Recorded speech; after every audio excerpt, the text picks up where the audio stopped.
people talk about a number of things which any fuel that comes from biological basis is considered biofuel. But it can include actually, in a very literal sense, you can also use the firewood or fuel wood that you burn. But by and large, it is used generally in the context of diesel or ethanol or biogas that you produce from biomass. Okay. These kinds. Now, largely again, mainly it refers to biodiesel and ethanol. Now, biodiesel is something that you can have oil seeds, whether it is edible or inedible oil seeds, and which are then, you take the oil and then what is called, you trans-esterify it to convert into diesel. And that is biodiesel. And that can be virtually one-to-one replacement of diesel is possible with this. Now, similarly, you have ethanol, which is another form of biodiesel, biofuel, where you take sugar cane or alcohol and convert into ethanol, which is fairly, and it becomes almost like motor spirit. And you can mix it with ethanol. Okay. Ethanol can mix with motor spirit and run your cars. Now, of course, in Brazil, for example, they are producing huge amount of bioethanol, and that they have also cars which are dual fuel cars. That is, you can run on petrol or on pure ethanol. So it is possible to run your engine on ethanol with slight modification. But without any modification, you can mix ethanol with petrol 5%, 10%, 20%, and you can run. Okay. Ethanol is a slight lower calorie content than this, but it has certain other advantages in terms of pollution and other things. Okay. And of course, it is a renewable resource in some sense. Okay. So that's the big attraction of it. Now, the only trouble with the current way of producing ethanol is that it competes with for land, for other things. So if you grow corn, you can get ethanol from sugarcane, you can get it from wheat, that's from any sugar thing, or you can get it from corn or sweet sorghum that you can also plant, which is, and you can use this in a variety of ways, but they have to be grown on cropland. So there is a cropland constraint is there, and so one has to worry about the impact it would have on food prices and other things. Okay? In fact, many people say that the current increase in food prices is because the U.S. is putting a lot of area under corn with great subsidy and so on. Now, one of the issues that one finds in ethanol is that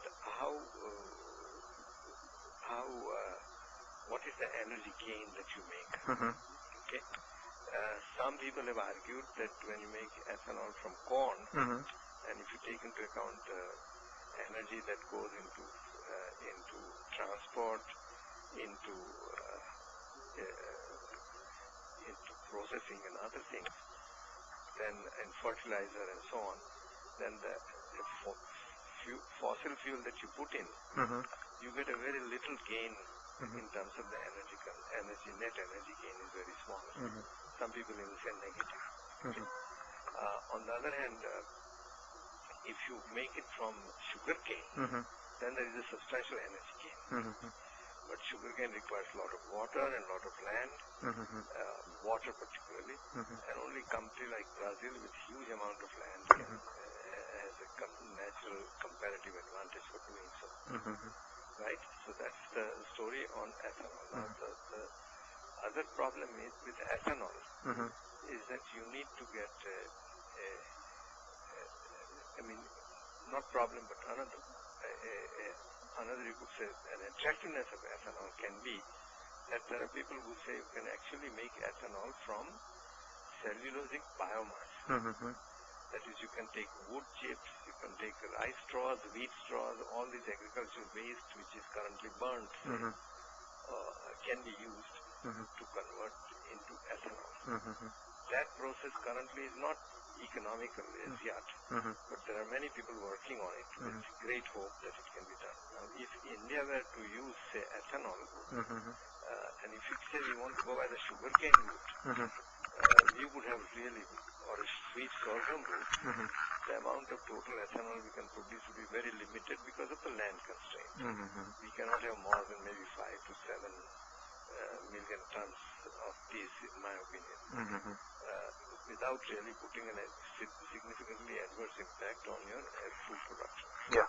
Now, you can always say, I will import food and produce ethanol myself, because food is supplied by many more countries than oil, and oil is becoming scarcer. So this is a possible scenario, but by and large it will be very limited. On the other hand, if somebody can demonstrate, develop the technology of cellulosic ethanol, so-called second generation ethanol, then we can, with our agricultural production itself, can produce something like 200 to even 300 million tons of ethanol a year. Oh, is it? Oh. That's the scale. So you could say then, now some people say, but you know, the current rice straws and wheat straws, etc., are not wasted. They are actually used by people to burn and so on.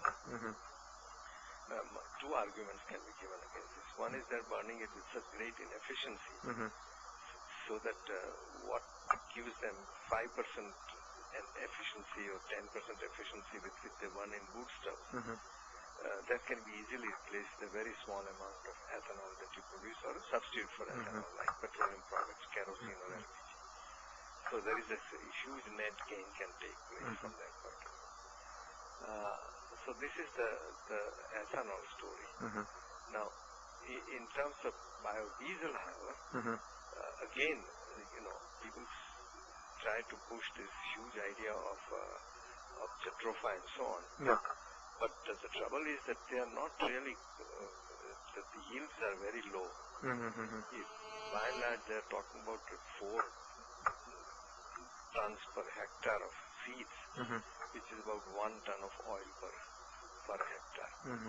And this idea that it will grow on any wasteland and so on without any water and so on, yes, it can, but then it becomes very, very fragile and doesn't give the same yield. So that what happens is that I know we had set up, Irade had set up a oil extraction unit for Jatropha in a small village in Haryana, because they have planted Jatropha. Plantation was there. And we said, great, this plantation would come, these seeds are coming, so let's set up a plant and just dedicate it to the villagers as a village cooperative. Unfortunately, what happened, there was frost, and all these Jatropha plants died. But if we had water and irrigation and proper care, they would not have died. So you see, it is not as if that you can grow Jatropha on only wasteland. It requires also agricultural effort and care. So by and large, I think all this big hype about biodiesel is gradually petered away, as you can see. And I think, of course, people do say that, Reliance fellows say we have experimented in Jamnagar, and with modern technology and good care, you can get 12 to 13 tons of seeds per hectare. That would certainly make it a worthwhile crop, even for a farmer who is otherwise is willing to grow something else, but it requires the same kind of care and water that they were able to give. So this is still not very clear how much can you produce in that, and if it is being able to produce, should we really be producing it? The economics are not clear. No? So that's roughly that.